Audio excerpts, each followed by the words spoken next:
Ok les amis, aujourd'hui C'est samedi. c'est samedi, le week-end commence, il fait beau, il n'y a pas de vent, le ciel est bleu. On a reçu un colis J'ai fait une trouvaille. ce matin. Niveau a fait une trouvaille, elle est fière d'elle. Je suis fière de moi. On Mais va vous montrer ça. non mais le truc qui me fait rire, c'est que j'ai commandé ça par rapport aux commentaires, aux avis, au rapport qualité-prix les gars. Oui. Et je me suis dit, allez, j'en prends pas un, j'en prends 5. Donc ça avait intérêt de marcher. C'est ça. Qu'est-ce que c'est que ça? Ce n'est pas un coussin. Ce n'est pas un tapis de souris géant. Ce n'est pas un tapis de bain. C'est quoi? C'est un tapis d'incontinence. C'est une alaise pour Une les alaise pour incontinents.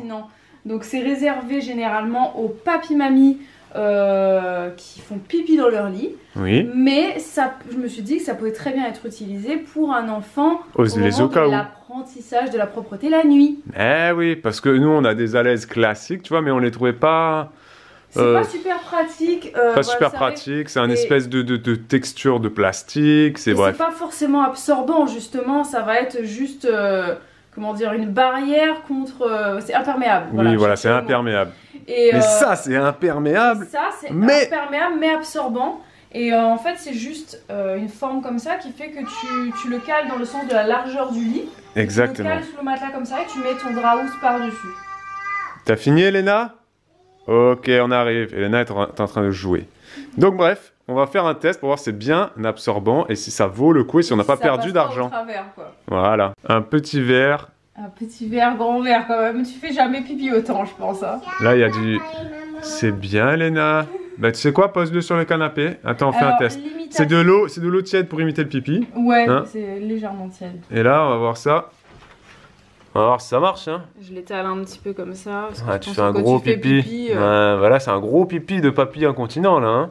Ouais. Alors là, c'est un très gros pipi. Attends, Elena. Et donc là, on voit bien que c'est imperméable, hein, voilà.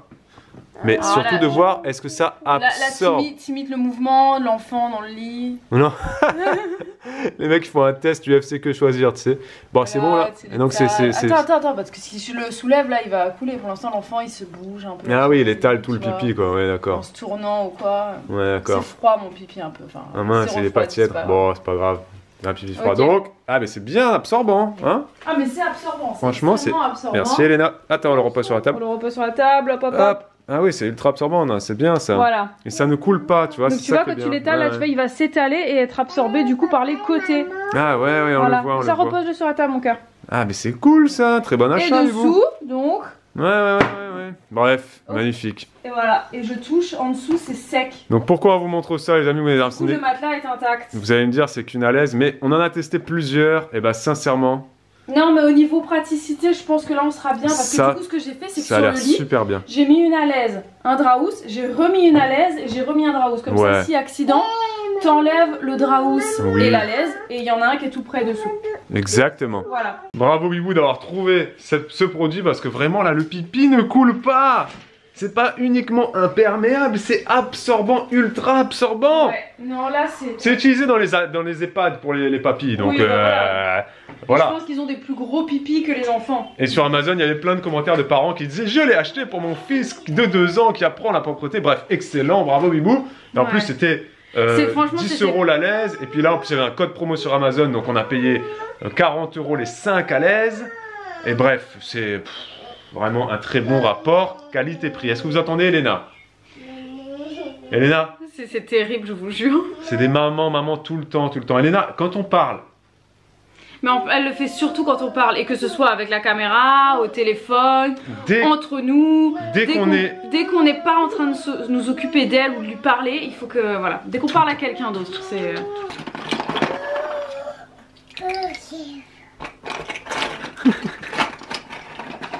Bibou, elle a la bonne idée un jour de se dire tiens, on va garder les bouchons de bouteilles. Mais pas pour les associations de bouchons de bouteilles, non. Pour faire des activités, tu vois. Mais oui, on peut faire plein d'activités avec. Pour faire le tri, des couleurs, des tailles.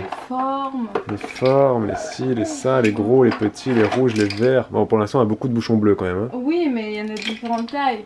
Ouais. Puis après on peut faire des jeux de tirelire, tu prends un carton, tu vois, tu fais une fente et puis tu les mets dedans. Ah, tu peux faire plein de trucs.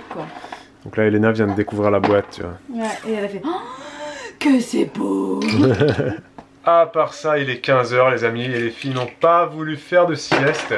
Elles commençaient à s'endormir, mais Olivia hurlait à la mort parce qu'elle avait mal aux dents.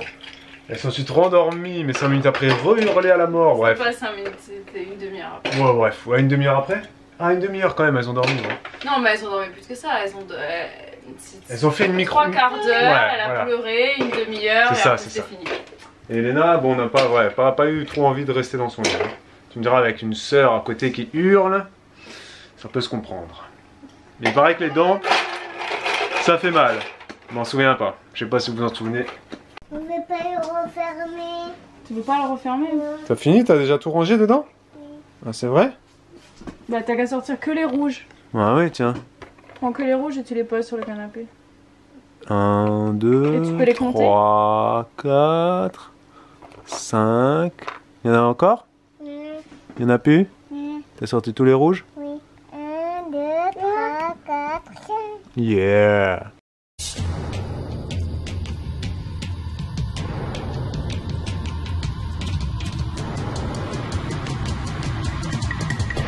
Ah!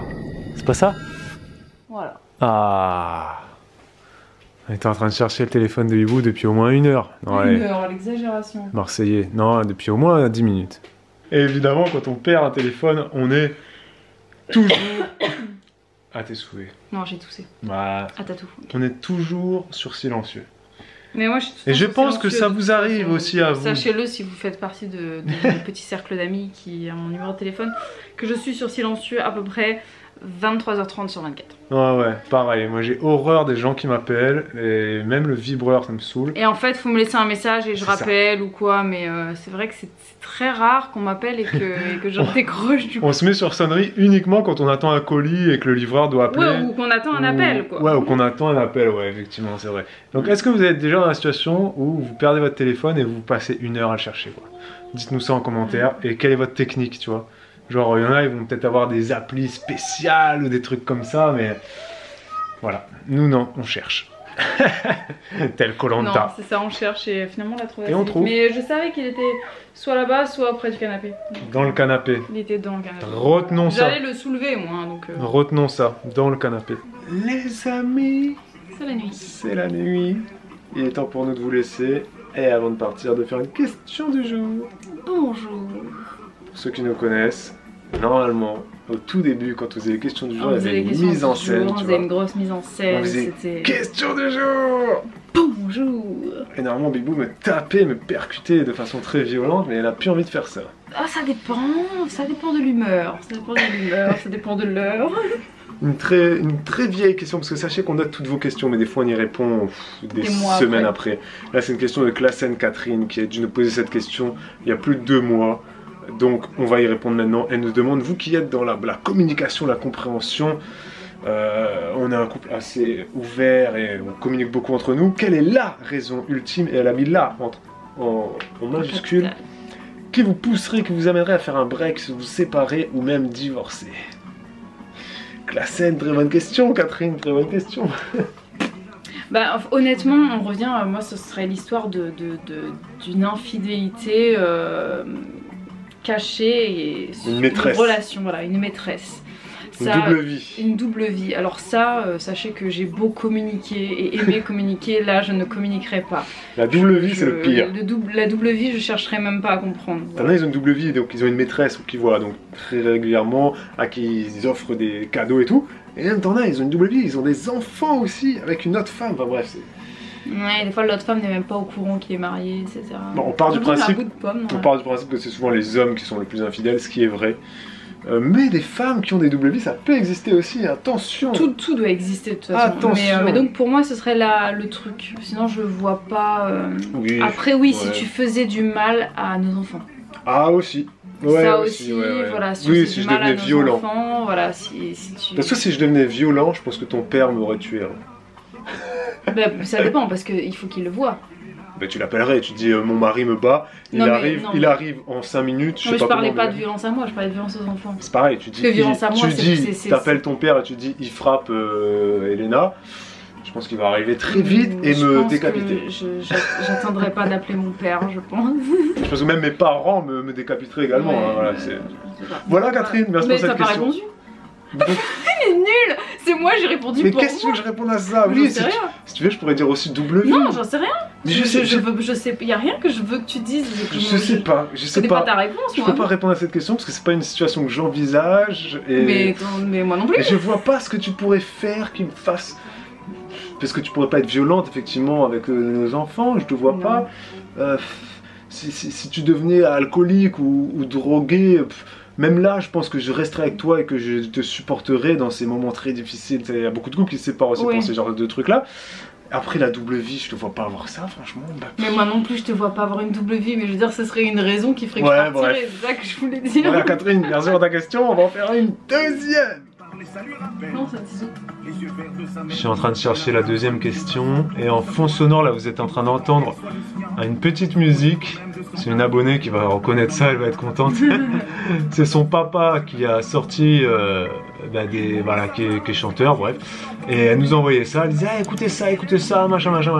Donc voilà, on l'écoute, c'est pas mal, franchement c'est pas mal, ça se laisse bien écouter, c'est assez ambiançant et tout. Vous aurez le lien qui apparaîtra sur le i là.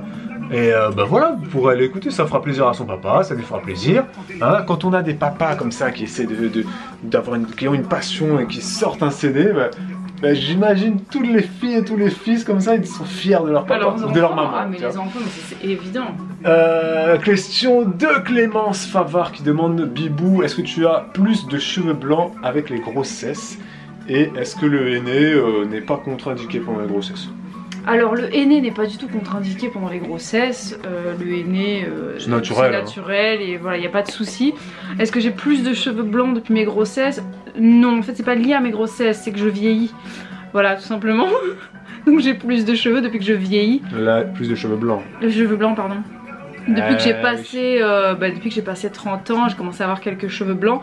Donc j'en ai plus, mais après, honnêtement, je chipote quoi. Hein, tu chipotes, oui. Tu dois en avoir. S'il faut compter, il y en a une dizaine et encore, on peut bien les chercher. Hein. Non. Et encore là, maintenant, il n'y a plus. Le henné les a tous. Oui, le henné fonctionne très bien pour recouvrir. On va faire du henné sur la barbe, tu vois, parce que moi j'ai plein de poils blancs par contre. Alors là. Non, sur la barbe, moi ça me dérange. Mais sur les hommes, c'est honnêtement, sur un homme, c'est pas gênant les. C'est poivre et sel, tu vois.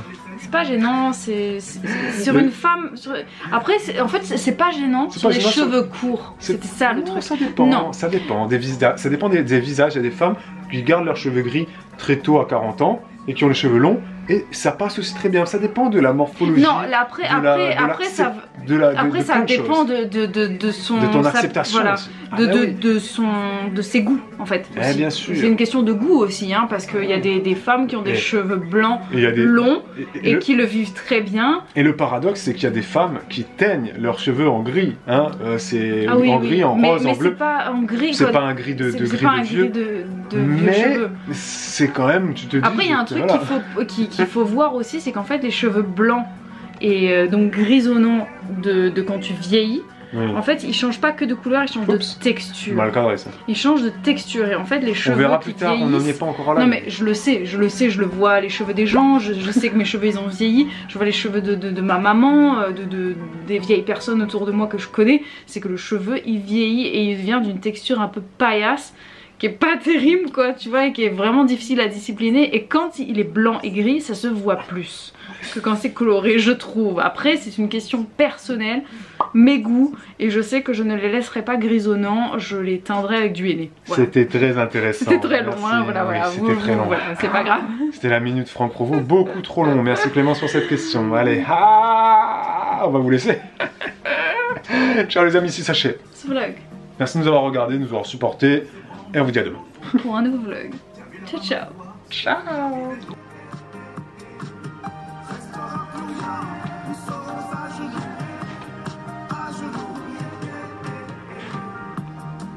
Il y avait les chevaux dans ces vastes prairies vertes.